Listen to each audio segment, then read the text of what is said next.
عامل ايه؟ واحد بيحط اللسان يفقهوا قولي. النهارده ان شاء الله نشرح المكثف في سلسله الفصل الرابع.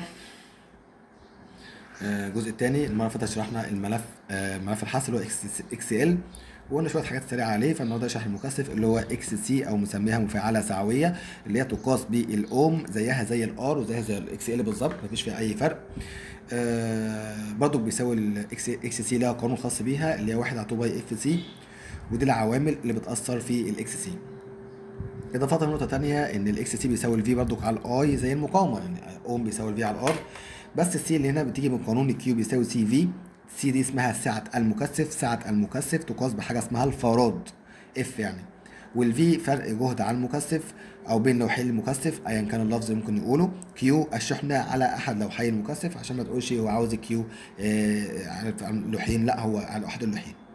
بس في مشكله بقى، وهو ان السي ديت بتعتمد على ايه؟ قال لي السي سعه المكثف بتعتمد على مكونات المكثف، اللي هي نوع مادته، مساحه السطح المكثف، والمسافه بينهم. المكثف اصلا عباره عن لوحين قد بعض كده، احنا بنعتمد على مساحه السطحين. مساحه السطحين دول بيأثروا على السي، على السعه، سعته. بيأثروا الماده اللي بيننا بتأثر على السعه. اللهم صل على محمد. المسافه بين اللوحين برضه بتأثر على السعه عكسي. يعني السي بينك وبين نفسك كده بيساوي ابسلون، ابسلون في ايه على الدي، لكن ده مش عليك القانون ده اصلا، مش مكرر، ولكن الفكره دي العوامل اللي بتاثر في الاكس سي.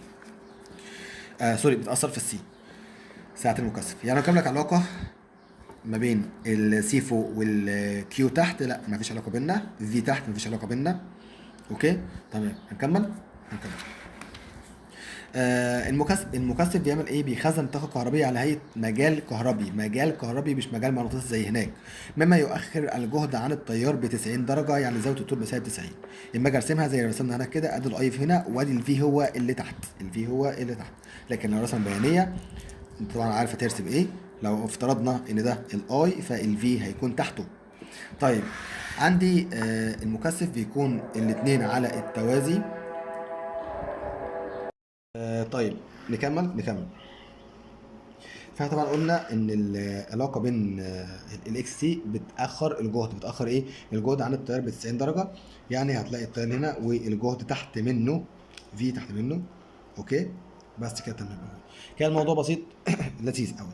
طبعا اكس سي بتحسب توالي وتوازي عادي، زيها زي اي زي المقاومه، ولكن الفكره بقى في حاجه مختلفه، وهي السي بتتحسب بطريقه عكسيه شويه.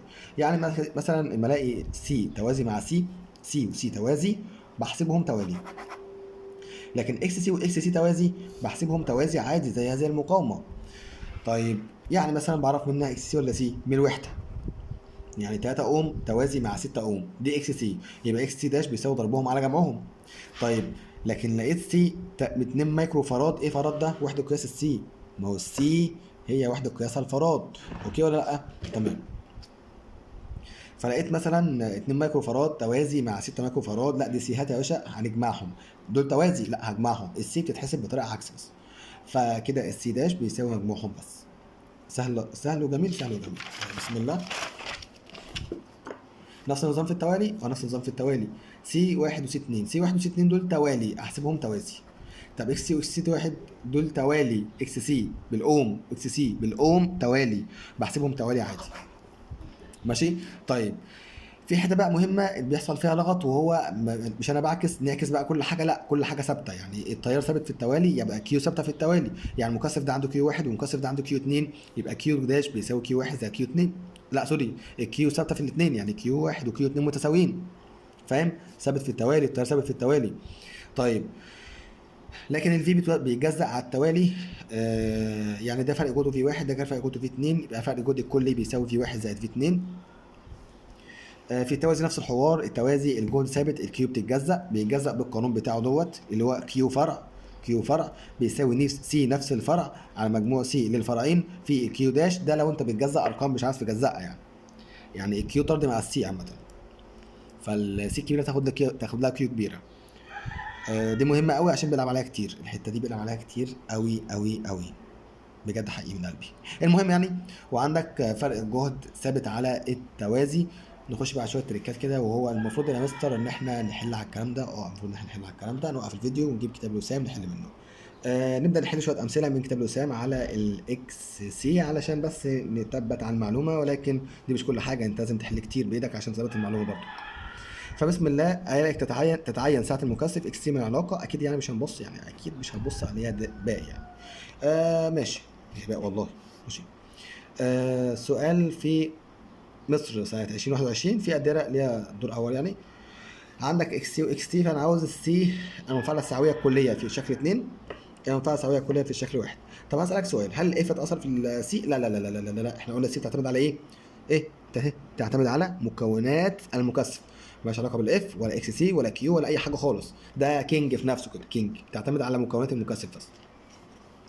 خلاص الموضوع دول ودول توالي بقى 2 سي، ودول توالي بقى 2 سي، هيبقوا 2 سي و2 سي مع بعض توازي بقى بسي واحده، يبقى سي كليه هنا بسي واحده. طب هنا نفس النظام، دول توازي يا وحش بنص سي، دول دول توالي يبقى توازي، ما هو توالي عشان نفس التيار، توازي بنص سي. اوكي، دول توازي لا نحسبهم توالي بكام؟ بسي. ايه ده، احنا عملنا حاجه غلط كتير والله، عملنا حاجه غلط. اوكي ماشي، يبقى سي ده شينا بسي وسي ده شينا بسي. طيب المعلم عاوز المفاعله السعويه اكس سي، اكس سي 2 على اكس تي 1. سوري جدا على اللغط اللي حصل، لكن انا افتكرته عاوز السي، شفت انا عاوز السي مش مشكله. فكده اكس سي هنا بيساوي 1 على 2 باي اف سي، الاف السي ثابته وال2 باي ثابته، يعني مفيش غير 1 على 2 يعني، 1 على 2 باي اف اللي هو 2 يعني، وهنا 1 على هنا 1، يبقى 2 على 1 ده يبقى نص. ماشي. عند زيادة تردد الدينامو يتصل مع مكثف في دائرة، فإن شدة التيار المر به مكثف وزود التردد، لا نلعب بالراحة. التردد بيعمل إيه؟ قال التردد ده هنا اهو، خد ايوه، التردد لو زاد الاكس سي تي ال، وما الاكس سي تي ال دي مقاومه، اما الاكس سي تي ال التيار يزداد. حلو حلو حلو، يعني التيار ايه؟ التيار يزداد لان الاكس سي تي ال. في الشكل المقابل مجموع المكثفات من دائره ساعتها المكافاه 5 مايكرو فاراد، فان قيمه سي بوحده المايكرو فاراد تساوي الكليه 5، الكليه دول. طب بسم الله بسم الله، دول كده توازي يبقى 10. ليه؟ ما هم احنا هنحسبهم العكس بقى، دي 10 يبقى كده عندك 1 هنا و10، ودول مع بعض سي زائد 6، هم توازي نحسبهم توالي، دول كده توازي مع بعض. فهتقول لي كده يا باشا 5 بيساوي الكليه، دول ضربهم على جنبهم مش دول توالي، يبقى 10 في افتح قوس سي موجب 6 على 10 موجب سي موجب 6. معادله بمجهول، انت اكبر من ان انا احلها لك خطوات يعني، سوري. طيب في الشكل ساعة المكثف تساوي، عاوز الساعة الكلية مساوي مكافأة، سوري الساعة المكافأة تساوي كام؟ عند 4 و4 توالي بقى عشان خاطري ب8، ودول مع بعض كده توازي. انا زهقت بصراحة يعني، انا زهقت، دول كده يبقوا توازي، هجيب 2 مع بعض يعني. بص 4 و4 توازي بكام؟ ب2، 2 و10 توازي، او 2 توازي مع 10 بالآلة حاسبة بقى، انت راجل والله احسبها لك، والله انت شخص خلوق لازم احسبها لك. 2 في 10 على 2 موجب 10 يعطينا 5 على 3، يبقى ده كده 5 على 3، وفوق 4 و4 مع بعض، 4 هنا كمان و4 تحت كمان، هم 4 يعني هجمع كله يعني. بص 5 على 3 بلس 4 بلس 4 كمان عشان خاطري يعطينا كام يا ولدي؟ 9 9.6 من 10. سهله يعني اللعبه، الموضوع مش صعب صح ولا ايه؟ بامانه قشطه قشطه. فرق الجهد بين لوحين مكثف 10 فولت اذا كانت شحنه المكثف 40 مايكرو كولوم، فان ساعه المكثف. المعلم بيضحك عليا فاكرني مش عارف ان يعني كيو بيساوي سي في. انا عارف الموضوع ده، وادي كيو اهي، كيو اهي، ما هو مايكرو كولوم، مايكرو ده في 10 اس كام بقى يا اخ؟ 10 اس ب 6، دي حاجه انت ثالثه ثانوي انت اكيد عارفها يعني، لله لله. هو عندك الفي ب 10، فعندك السي بقى بيساوي كيو على الفي. ازاي بقى عملتها يا خلبوص؟ والله بص يعني حاجه خرافيه، فانا اسف. نكمل الكلام زي ما احنا. في الشكل المقابل جزء من الدائره الكهربائيه شحنه المكثف 3 مايكرو فاراد بوحده المايكرو كولوم تساوي، عاوز الناتج بالمايكرو كولوم يعني، ما تحولش، بيقول لك ما تحولش يعني، لم نفسك. انا عاوز الكيو. طيب بص بقى الذكاء، مديني فرق جهد على مكثف واحد، طب ما نحسب منه الكيو. فاكر ما قلت لك دول توالي؟ الكيو ثابته وتتغير ثابته، كيو ايه؟ ثابته. نحسب بقى الكيو، كيو بيساوي السي في، كيو بيساوي سي في يعني 6 في 4 24 العب ازاي؟ يبقى كيو بيساوي 24 مايكرو كولوم، وطبعا هم على التوالي يبقى هي ثابته والله العظيم لن تتغير يعني. في الشكل المقابل مكثفات ساعتها المكافأة كله يعني على بعضه كشكل راكب ب 12 في 10 أس 6 فراد، فإن شحنة على المكثف اكس، هو مديني سي داش ومديني الفي داش، احسب الكيو داش، سي داش في داش، يعني السي بكام؟ ب 12 في 10 أس 6 في الفي ب 100. اوكي ولا لا؟ سي في الفي يدينا الكيو، الكيو بكام؟ برقم لا يقرأ ولا يفهم، ولكن هو 1/2 في 10 أس 3. ده كيو داش اللي هو هيطلع اصلا هنا هيمر فيها كيو داش، لكن خلي بالك لو اتجزأ هنا وهنا هيتجزأ، يعني دي جزئي. هنجزأه ازاي يا مستر؟ بالقانون اللي قلت لك عليه. فين هو؟ افتكر معايا قانون تجزئة الكيو اهو، شايفينه؟ لو قال جزأ يعني لو قال لك عاوز اجزأ، عاوز السي الفرق اللي فوق ده، شايفينه اهو، يعني عاوز سي، بص بص بص بص بص انا عاوز ده، عاوز ده، هجزأ ده وهجزأ ده، هجزأ بالقانون. اتفقنا؟ نرجع تاني. فطبعا الناتج 1.2 في 10 سالب 3 مش موجود في اختيارات. لا على فكره هو انت لو حركت الرقم هنا، العلامه دي حركتها هنا هيبقى اس سالب كمان، هيبقى 10 سالب 4. ماشي. طيب في جزء الدائره موضح بالشكل، كانت الشحنه المكثف 1 مايكرو فراد هي خد بقى تعالى، مديني الكيو هنا الشحنه ب2 بتاع المكثف ده، يبقى محتاج انا اجيب كيو الفرق الثاني. اجيبها ازاي؟ الكيو بيساوي السي في، كيو بيساوي سي في. طب ايش معاك السي بتاع الفرع الثاني؟ ايوه. معاك الفي؟ لا مش معايا الفي. نجيب الفي منين بقى؟ ايوه انت شاطر. كده تقول لي ان الفي بيساوي كيو على السي. كيو على ايه؟ السي. كيو بيساوي سي في، يعني الفي بيساوي كيو على السي، انا مش محتاجه اي حاجه في الموضوع ده. اوكي. فكيو ب2 على السي ب1، يعني الفي بكام؟ الفي ب2، بس مش 2 فولت، 2 مايكرو فولت. مش مايكرو فولت ولا حاجه، هو 2 وحلو. ما تحورش حاجه لان كده كده الموضوع كله مايكرو، ما تحورش حاجه. 2 يبقى الفي تحت ب2، يبقى الكيو تحت ب2 في 3 بكام؟ ب6، يبقى الكيو هنا ب6، يبقى كل الكيو كليه مجموعهم ب8. الكيو ديت ب8 بتاع الفرع اللي تحت ده، اللي هم السي الكليه بتاعتهم ب4. اوعى تقول حاجه غير كده، ب4 عشان دول ايه؟ توالي. ب4، يعني الفرع اللي تحت ب4، يبقى 8 تحت ب4. احسب فرق الجهد بقى زي اللي هنا، يعني زي ما حسبنا دي نحسب دي. معايا كيو ومعايا السي، نحسب الفي. الفي بيساوي ايه؟ كيو على السي. كيو على السي، كيو بكام؟ 8 على السي بكام؟ ب4، يدينا كام؟ 2. يبقى فرق الجهد برضه ب2. سبحان الله، يعني وانت اصلا لو ذكي وفاصل فصل اول هتعرف ان كل دول توازي يعني، لكن مش مشكله. المهم يعني فرق جهد ب2، يعني فرق جهد عين احنا الاثنين بكام؟ ب2. هو احنا كده توالي يا مستر؟ توالي بقى، احنا قلنا توازي. ايوه صح كده. يبقى السي الكليه بتاعتهم ب2 عشان هم توازي. هم توالي بس بيتحسبوا توازي. اشمعنى؟ عشان هم سي. ليه عشان هم سي؟ مالكش دعوه. فالسي الكليه ب2 والفي الكليه ب2، كيو بيساوي سي في، 2 في 2 ب4، يبقى كيو هنا بكام؟ ب4. هنا 4 وهنا 8، هنا 4 وهنا 8، يبقى كله ب12. الحمد لله الحمد لله. سليم ان شاء الله.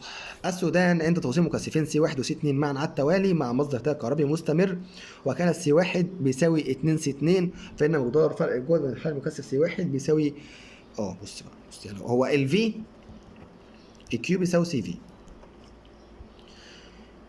هم على التوالي يبقى كيو ثابته، يبقى الفي بيساوي كيو على السي، يبقى الفي عكس السي، عكسي مع السي، يبقى اللي ساعته كبيره جهده صغير بس يعني، واللي ساعته صغيره جهده كبير. مين فيهم ساعته كبيره؟ واحد ولا اتنين؟ بيقول لك واحد قد اتنين مرتين، يعني واحد بيساوي اتنين من التاني، يعني واحد اكبر. فانا واحد اكبر وبالتالي الجهد بتاعه اقل، ففي واحد سي واحد نصف الايه. ماشي بس قشطه ولا لا؟ شغال؟ ماشي. مكثف ساعته 6 مايكرو فاراد وفرق الجهد من الحي 5 فولت، فان الشحنه الكهربيه على احد لوحي المكثف تساوي كام؟ ده السي وده الفي، عاوز الكيو. مش حل. ايه الاسئله دي؟ اكيد مش هحل ده كله يعني.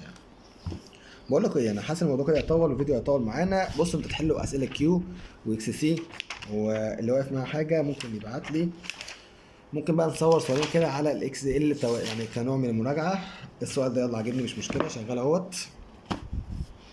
عند مرور تيار كهربي متردد في دائره ملف حث تعديل المقاومه مفاعلته الاكس ال بواحد اوم فيها شكل بياني معبر عن الجهد، واحنا عارفين الاكس ال بيتاخر وبتقدم الجهد، بتقدم الايه الجهد، ده الاكس ال بتقدم الجهد. فبص كده على الرسمه اللي فيها جهد متقدم اهو. طب بس سؤال يا مستر، ما هو ده بيتقدم وده بيتقدم، هو اخد انهي حاجه فيهم؟ هو بالمنطق والعقل والفلسفه الاكس ال بواحد والفي بيساوي اي اكس ال، فلما يكون بدا بواحد يبقى الفي بيساوي الايه يا باشا؟ بيساوي الاي. ده بيساويه؟ لا، ده اكبر. شايف اكبر ازاي؟ وده صغير. يعني لو الاكس كانت كبيره كنا نختار ده. فده تريكه كبيره في الامتحان، ان مش اي حاجه بتسبق وخلاص، على حسب قيمه الاكس ال، حسب قيمه الاكس ال يا عشر. يعني هل هو مثلا لو الاكس ال اكبر من الواحد فكنت اختار ده صغير. لو الاكس ال اقل من الواحد هتعمل كده. ايه ده؟ ما هو كده الجهد يتقدم، ده الفي وده الاي بيتقدم، اي نعم، بس الفكره ان التيار قيمه عظمى اكبر منه شويه. كفايه كده يعني، اظن ان هو كده كفايه. سبحانك اللهم وبحمدك، اشهد ان لا اله الا انت، استغفرك واتوب اليك. مع السلامه.